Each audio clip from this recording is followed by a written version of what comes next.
As much as I love Jesus, here's a reminder that he was not the only individual to conquer death. In the ancient Near East where the Bible was written, the divine stories of death and rebirth always occurred in line with the solar and agricultural cycles. In ancient Mesopotamia, we had Tammuz and Ishtar.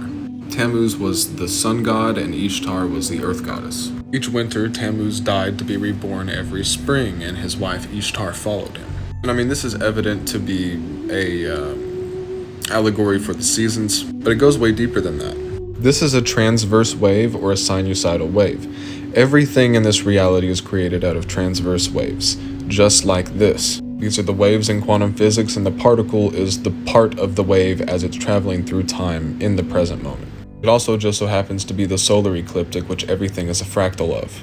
You can divide it here like the equator, here for the Tropic of Cancer,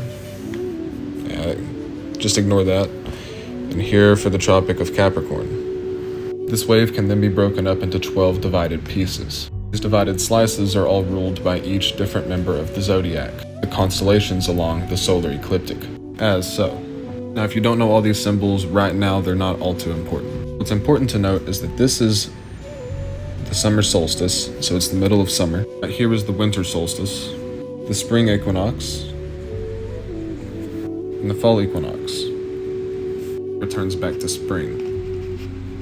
And also cool to note that many people don't know this. This can also be 6 a.m., 12 p.m., 6 p.m., and 12 a.m. Those are just two different levels of the fractal mandala. I mean, it's infinite. Have fun with it. Anyway, that means the sun travels along this ecliptic every day and every year. Two different motions that can both be mapped on one graph. You can also carry this over, but also that's not important. Not for right now. When Tammuz, the sun god, died, he went into the shadowy underworld, where Ishtar, the earth, then followed him, where you can see in the seasons the trees lose their leaves. Everything that was once so fertile and beautiful in the spring turns dead and barren. He would stay in the underworld for 6 months until the spring goddess Alatu sprinkled them with the water of life. The resurrection was celebrated during spring at the Uzu. The resurrection celebration happened on Du'uzu, or month of Tammuz. The month of Tammuz, you get me. What's incredibly interesting about this solar ecliptic is on the winter solstice, the sun stops moving in the sky for 3 days, and so it is dead for 3 days, then resurrected. During this period of time, right in between these two constellations, the sun passes through a constellation called the Southern Crux. It looks like a cross. You have a microcosmic version of this around your neck area, attributing itself somewhat closely to the vagus nerve. Anyway, all across the ancient Near East, different cultures put their own twist on this death and resurrection story. This is the mother science of all of them, astrological syncretism.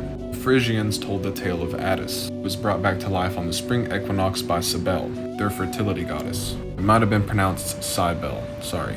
The Greeks had their myth of Persephone, who went into the underworld every winter and visited with Hades. Hades was the fallen aspect of the sun. The ancient Egyptians had their tale of Isis and Osiris. Osiris was chopped into pieces by his younger brother Set. Then Isis reassembled his body and anointed him with oil, putting him all back together.